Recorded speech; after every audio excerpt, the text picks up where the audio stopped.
Good evening and welcome to Tucker Carlson tonight. A remarkable day. Brett Kavanaugh just stepped away from the microphone in the Senate hearing room.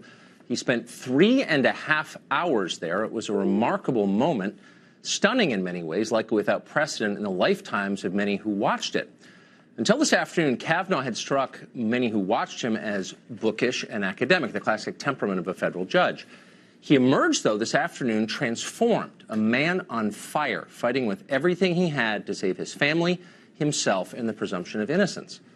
Kavanaugh began his testimony today with an unequivocal denial of the allegations against him. I did not sexually assault Christine Blasey Ford or anyone else at any time, he said, his voice rising. The charges are false. But then Kavanaugh did something entirely unexpected. He broadened his response, and he aimed it directly at the Senate Democrats sitting before him. This confirmation process has become a national disgrace. The Constitution gives the Senate an important role in the confirmation process, but you have replaced advice and consent with search and destroy. Since my nomination in July, there's been a frenzy on the left to come up with something, anything, to block my confirmation. Shortly after I was nominated, the Democratic Senate leader said he would, quote, oppose me with everything he's got. A Democratic senator on this committee publicly referred to me as evil. Evil. Think about that word. And said that those who supported me were, quote, complicit in evil. Another Democratic senator on this committee said, quote, Judge Kavanaugh is your worst nightmare. A former head of the Democratic National Committee said, quote, Judge Kavanaugh will threaten the lives of millions of Americans for decades to come. I understand the passions of the moment, but I would say to those senators, your words have meaning. Millions of Americans listened carefully to you. Given comments like those, is it any surprise that people have been willing to do anything, to make any physical threat against my family, to send any violent email to my wife, to make any kind of allegation against me and against my friends, to blow me up and take me down? You sowed the wind. For decades to come, I fear that the whole country will reap the whirlwind. No Supreme Court nominee has spoken like this in memory, not even Clarence Thomas. But then none has been accused more recklessly or with less evidence than Brett Kavanaugh has, and he did nothing to hide his rage. This whole 2-week effort has been a calculated and orchestrated political hit, fueled with apparent pent-up anger about President Trump and the 2016 election, fear that has been unfairly stoked about my judicial record, revenge on behalf of the Clintons, and millions of dollars in money from outside left-wing opposition groups. This is a circus.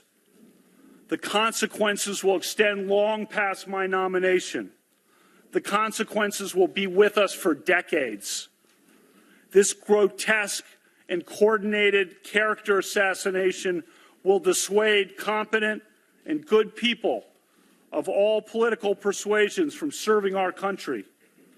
And as we all know, in the United States political system of the early 2000s, what goes around comes around. I am an optimistic guy. I always try to be on the sunrise side of the mountain, to be optimistic about the day that is coming. But today, I have to say that I fear for the future. Though throughout the hearing he categorically denied her claims about him, Kavanaugh showed no animus personally toward Christine Ford. Instead, in one of the most riveting moments of the day, he explained how his family had prayed for her. I'm not questioning that Dr. Ford may have been sexually assaulted by some person in some place at some time. But I have never done this to her or to anyone. That's not who I am. It is not who I was. I am innocent of this charge. I intend no ill will to Dr. Ford and her family. The other night, Ashley and my daughter Liza said their prayers, and little Liza, all of 10 years old,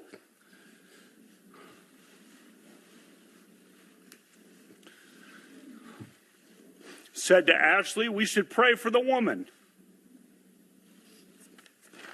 It's a lot of wisdom from a 10-year-old. We mean no ill will.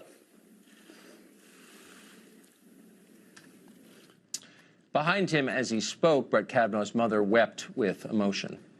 Kavanaugh concluded his remarks today, as he'd begun them, defiantly. I will not be intimidated into withdrawing from this process. You've tried hard. You've given it your all. No one can question your effort.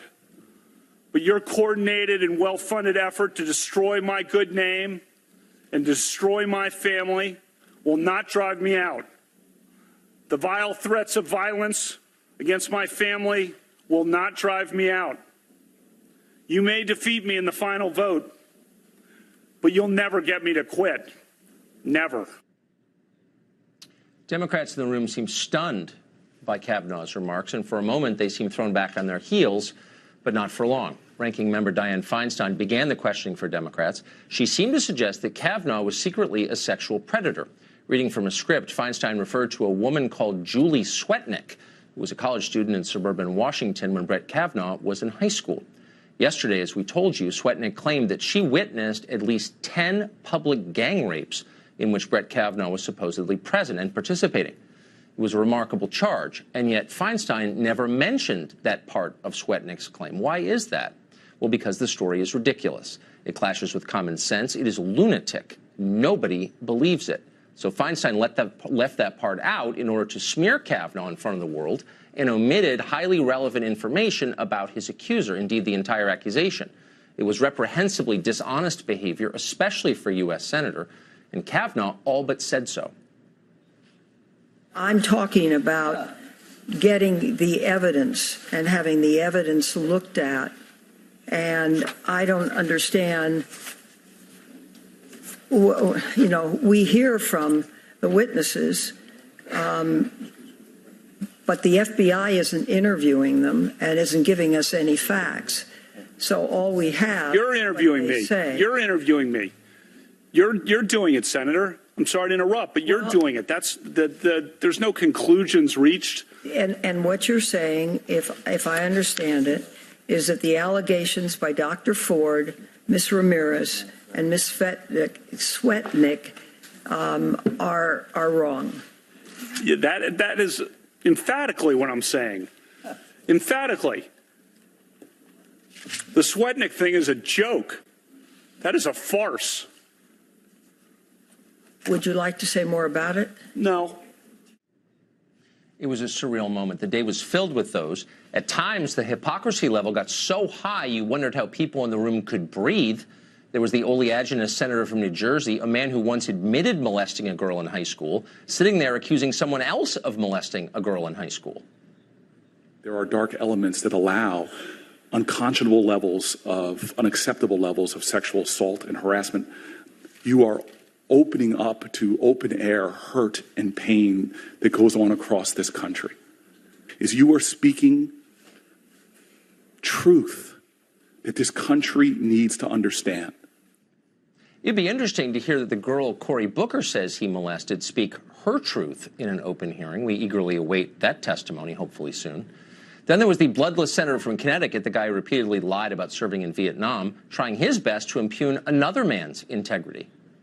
False in one thing, false in everything, meaning in jury instructions that some of us as prosecutors have heard many times, is told a jury that they can disbelieve a witness if they find him to be false in one thing.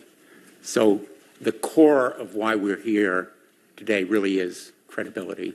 The core of why we're here is an allegation for which the 4 witnesses present have all said it didn't happen.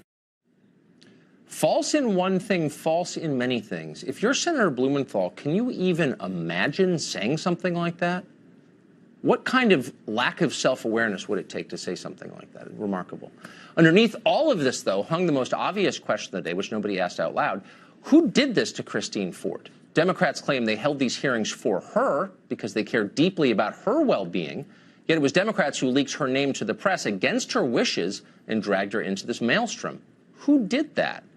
Well, likely someone in Dianne Feinstein's office. Feinstein claims she was not involved. She'd like the presumption of innocence on that. Okay, so who was it? If you care about Christine Ford, about all victims of sexual assaults, you'd be very anxious to know. Maybe we could have a new investigation into that. Republicans could start one immediately, like tomorrow. Would Democrats participate in an investigation to find out who leaked Christine Ford's name to the press? Probably not. They seem strikingly uninterested in talking about Christine Ford today. They rarely asked about her when Judge Kavanaugh was on the set. Instead, they peppered Kavanaugh with questions about his Georgetown prep yearbook and how much beer he drank in high school and college. Here's one of his responses to that line of questioning. I never sexually assaulted anyone. There is a bright line between drinking beer, which I gladly do and which I fully embrace, and sexually assaulting someone, which is a violent crime. If every American who drinks beer or every American who drank beer in high school is suddenly presumed guilty of sexual assault, we'll be in an ugly new place in this country. I never committed sexual assault. When they weren't demanding answers about his high school yearbook, Democrats stalled for time. They did that by demanding yet another FBI investigation into Kavanaugh. Why aren't you also asking the FBI to investigate these claims? Judge Kavanaugh, will you support an FBI investigation right now? You could actually just get this open so that we can talk to these witnesses and the FBI can do it instead of us. Are you willing to ask the White House to authorize the FBI to investigate the claims that have been made against you? An FBI investigation sounds reasonable. It would be the seventh FBI investigation that has looked deeply into Brett Kavanaugh's personal conduct.